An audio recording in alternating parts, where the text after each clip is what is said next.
Je voudrais maintenant m'arrêter quelques instants sur Marie, au pied de la croix. C'est un grand mystère de silence et d'amour et de souffrance. Marie est en quelque sorte identifiée à Jésus.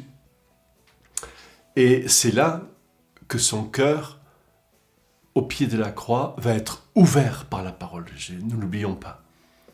Quand Jésus dit à Jean, « Voici ta mère », Saint Jean-Paul II dit qu'à ce moment-là, Jésus, par sa parole, a ouvert le cœur de Marie aux dimensions de tous les enfants de Dieu de tous les temps. Elle devient ma maman au pied de la croix. Ça, c'est fou. Et elle va aller jusqu'au bout. C'est là qu'on voit que la foi est puissante. Marie en est un témoin, le plus beau témoin. Alors, au pied de la croix, elle a souffert des choses que nous ne comprenons pas. Et spécialement quand Jésus, sûrement, elle a souffert quand Jésus a dit « mon Dieu, pourquoi m'as-tu abandonné ?» Et on est là un peu au sommet de la passion de Jésus, parce que tout d'un coup, par amour pour nous, l'espace d'un instant, de quelques instants, il fait l'expérience d'être coupé du Père. Il ne l'est pas, bien sûr, puisqu'il est le Fils de Dieu. Mais dans l'expérience de la passion, l'expérience humaine de la passion, tout d'un coup, il est coupé. C'est comme s'il était aussi, d'une certaine manière, coupé de sa propre divinité. Pourquoi m'as-tu abandonné ? Et ça, c'est l'amour.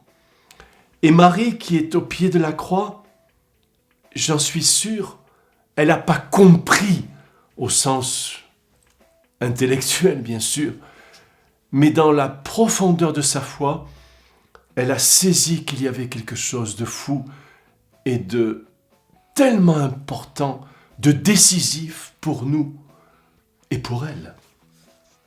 C'est ce qu'on appelle la kénose du Christ. Il est descendu dans cette folie dont l'origine n'est que l'amour que le Père a pour nous, puisque le Père nous a donné son Fils. Les pères ont dit, les pères de l'Église, que la croix est le lit nuptial où Jésus épouse l'humanité. Et je pense que c'est une grande vérité. C'est une épousaille sur la croix qui se passe. Et Jésus va tellement loin qu'il prend tout de notre humanité. Et Marie, lorsque le Père semble s'effacer, eh bien tout d'un coup, elle est plus présente que jamais. Et ça, c'est la consolation de Jésus. Et je pense que ça nous donne aussi beaucoup de force que Jésus soit allé jusque-là, parce qu'à un moment donné, il est comme coupé du Père, mais il a sa maman. Et nous aussi, dans nos vies, nous avons parfois des moments terribles de blackout, de noir, de difficile. Et la tendresse de Marie est là, qui est toujours ce regard de tendresse.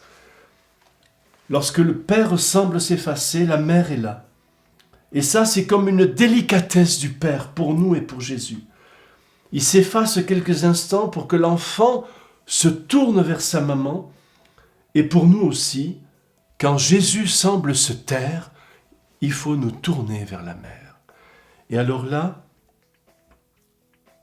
nous avons un mystère de tendresse, qui n'est pas nécessairement un mystère senti, mais nous nous sentons enveloppés. Alors demandons à Marie que dans nos croix, nos choses difficiles, nous ayons la grâce de pouvoir dire ne serait-ce qu'un « Je vous salue Marie » pour nous abandonner entre ses mains de tendresse.